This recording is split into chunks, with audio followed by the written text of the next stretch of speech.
یہ لیں جناب آخری قاعدہ، ناقص کا قاعدہ نمبر 10۔ قاعدہ یہ ہے کہ لام کلمے میں اگر واو ہو، جو کہ یہاں پر نظر آ رہا ہے، جو تیسرے حرف کے بعد واقع ہو، تو سوال یہ پیدا ہوتا ہے کہ تیسرے حرف کے بعد واو کیسے واقع ہو سکتا ہے کہ ثلاثی مجرد میں تو صرف 3 حرف ہوتے ہیں، اور ناقص اس کو کہتے ہیں جس کے لام کلمے کی جگہ پر واو یا آ جائے۔ جیسے کہ اس صورت میں واو آ رہا ہے، تو وہ اگر لام کلمے میں آئے گا تو لام کلمہ تو تیسرا کلمہ ہوتا ہے نا، اور قاعدہ یہ کہہ رہا ہے کہ وہ واو تیسرے حرف کے بعد واقع ہو، یعنی چوتھی جگہ پر آئے، تو وہ کیسے ہوتا ہے؟ دیکھیں جب فعل مضارع بنائیں گے تو شروع میں علامت مضارع لگائیں گے، تو جو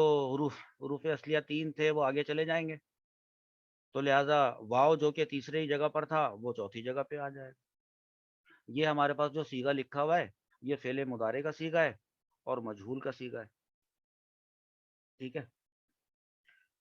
اچھا، قاعدہ یہ بھی کہتا ہے کہ ٹھیک ہے تیسرے حرف کے بعد واقع ہوا ہے، واو ہے تیسرے حرف کے بعد آیا ہے، واو کا ما قبل جو ہے وہ مفتوح ہو، وہ ہے، یہ واو کا ما قبل مفتوح ہو، یہ لکھی ہوئی ہے بات۔ کرنا کیا ہے پھر؟ کرنا یہ ہے کہ اس واو کو یا سے بدلنا واجب ہے۔ تو جب ہم نے واو کو یا سے بدلا، یہ دیکھیں یہ واو ہے، اگلے سیغے میں جو کنورٹڈ فارم ہے اس میں ہم نے یا سے بدلا تو یہ بن گیا یدعیو، یدعو سے بن گیا یدعیو۔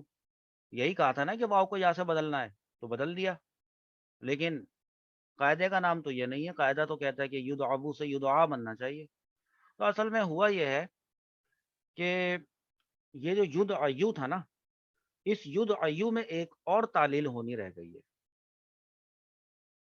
اور وہ تعلیل یہ کہتی ہے کہ اگر واو متحرک ہو اور اس کا یا متحرک ہو اور اس کا ما قبل مفتوح ہو تو اس کو الف سے بدلنا۔ یہ قاعدہ آپ پہلے پڑھ چکے ہیں کہ اس کو الف سے بدلنا واجب ہوتا ہے، کس کو؟ اس یا کو۔ مثال کے طور پہ اگر میں آپ کو یہاں پہ یہی یدعیو لکھ کے دکھاؤں، یہ یدعیو لکھا ہوا ہے نا، اب وہ قاعدہ یہ کہتا ہے کہ اس یا کو آپ الف سے بدل دیں، تو اب یا کو جب الف سے بدلا جائے گا نا، اور یا چونکہ کلمے کے آخر میں ہے تو اس کو لکھنے کا ایک طریقہ ہوتا ہے، وہ طریقہ آپ دیکھ لیں، پہلے بھی بتایا تھا، وہ طریقہ یہ ہے، وہ اس طریقے سے بدلی جائے گی۔ یہاں پہ ہم کہہ سکتے ہیں کہ ہم نے اس یا کو کیا کر دیا ہے؟ الف سے بدل دیا ہے، اور وہ الف مقصورہ کی صورت میں آئین کے اوپر آ گیا ہے۔ تو اب بنا ہے دراصل یہ یدعو سے یوں آ جائیں، ایسے ایسے ڈائریکٹ آ جائیں ادھر، حالانکہ یدعو سے پہلے بنا تھا یدعیو، اور پھر یدعیو سے بنا ہے یدعا،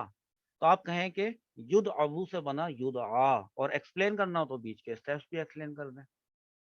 مزید اس کی صرف کبیر کی گردان بنائیں،